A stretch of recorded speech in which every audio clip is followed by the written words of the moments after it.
Y'all, Wizard101 is about to bring back one of the craziest packs of all time, and it looks like this one, they're doing something very different with it. So I've already covered the upcoming Aquila Chronicle pack, right? That pack is going to be based on the Aquila revamp portion of the summer update, but people were able to find another upcoming pack based on test run file. This is another upcoming pack this summer update.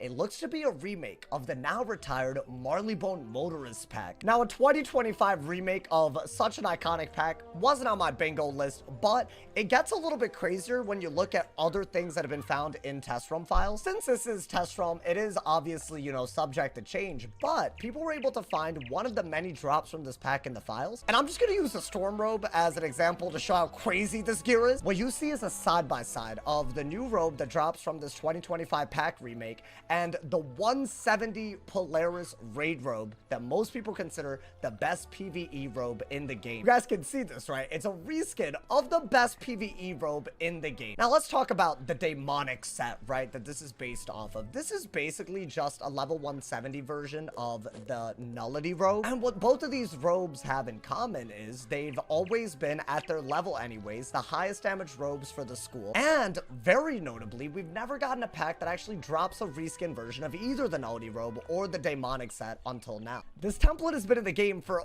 about 3 years now, and we've yet to actually see a buyable alternative. This is, I would argue, one of the last sets we don't have a pack alternative to. We've seen them use a Freaky Floromancer pack and also the Fairy Kai pack in order to give us reskin versions of the Hunhao and the Shibalba set. But this template, the best PvE robe in the game, we've never seen a buyable alternative for it. That's why this is so different. Now, when the original Marleybone Motorist pack came out, it was notoriously pay to win. I'm sure a lot of people remember the robe specifically that dropped from that pack. That was the best PvP robe at the time, and it was at a time where, the robe not giving damage wasn't like a deal breaker.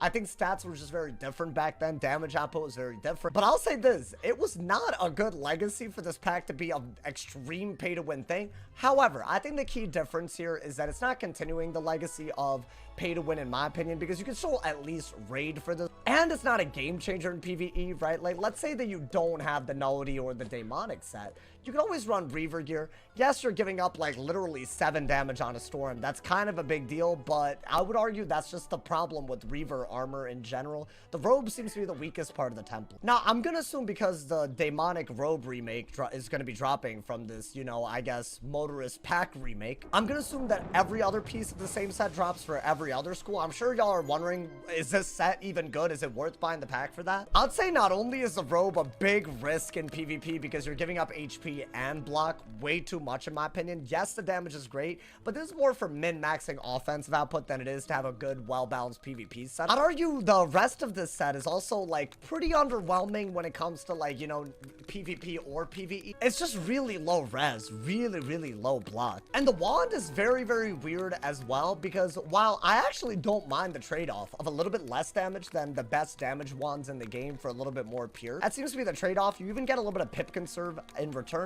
You don't get shads with this, so it's lower damage, which is worse in PvE. You don't get shads, which is worse in PvP. I'd argue this is very far from pay to win in the sense that there's a lot of things you need from this pack. It's just a remake to get the best robe, I guess. I guess because, so much of the other parts of the template aren't really that useful. I wouldn't really call this pack pay to win the way I would assume other packs that drop like, spellements for things that are not farmable, or other packs like the original version of the Motorist pack used to be. But I think it's less pay to win. I'm glad they're not continuing the legacy that the original Motorist pack had. I think a lot of people are returning to the game. I think they'll be pleasantly surprised to see the pack could be called the same thing, but it stands for something completely different. Now, here is the big elephant in the room. Raid gear is very different than other pieces of gear in this game because they're upgradable. Now, I think a lot of the problems that are being created by a lot of the templates for gear that they're putting out is the fact that there wasn't a level cap increase this year, right? The Salinopolis update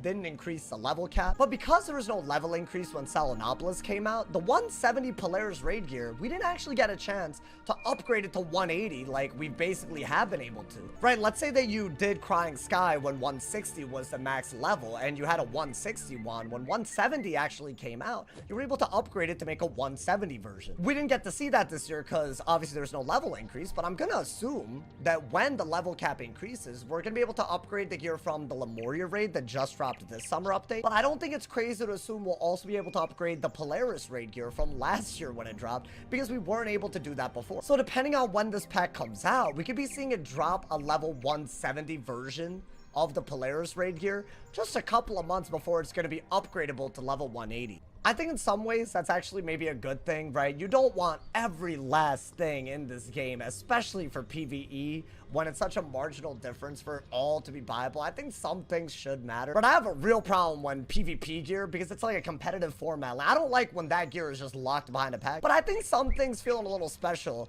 It could be cool. So we could be in a scenario where this pack, it'll drop the 170 version of this gear, but when we actually get the level increase, we'll be able to upgrade this to level 180, and people that raid will still be rewarded, I guess, for having this robe, for having this template. Because of the timing of the release of this pack, I could argue that it might actually not even be worth buying. So maybe, in my opinion, what they could do is maybe add both templates from the Polaris raid to this pack. I get that that might dilute drops a little bit, but at least that one has some things that are somewhat useful. I think the hat and the wand can be useful because it's like a higher utility set. So maybe they can do that just to make it a little bit more worth it, especially for the time being, because I don't see this gear being the best in slot for more than a few months, in case people were worried about this, like, you know, devaluing people that have gone out of their way to raid. All in all, y'all, especially if you've never raided before, this is the first time I could probably think of ever where it actually doesn't matter if you're willing to open a few packs. So I think the best approach, especially for people getting back into the game, see about if you can, like, you know, get into raiding if it's something that appeals to you, especially now that raids are an 8-person endeavor with the Lemuria raid. But if you missed out on anything in the meantime, it's not really going to be weighed against you, even in PvE, because you can buy a new pack for it. I think that's pretty okay. It's not as bad as other packs that I've seen, so I'm actually okay with it. I think if people are the type to open up, you know, packs, not really for the gear or the, you know, the difference in the templates, I think if they're the type to, you know, open it up for cosmetic, then this pack is a really, really awesome thing, I think, because it's literally retired.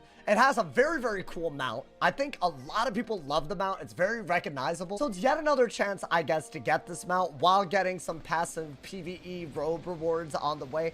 Honestly, I think a lot of people, they're down for that, right? It's not like a game breaker if you don't want to buy it. It actually comes with cool cosmetics. It's bringing back something retired. I think there's actually more good things than bad, but I guess I could be wrong, so I'll let me know in the comment. What do y'all want from the pack, or are y'all just not going to buy this pack because the gear is going to be upgradable from the raid version of it anyways? Let me know all of y'all's thoughts in the comments. Drop a like if you enjoyed. Leave a sub if you're new. And as always, if somebody hasn't told you you're awesome today, they doing something wrong. Stay awesome, y'all. See y'all soon. And yeah.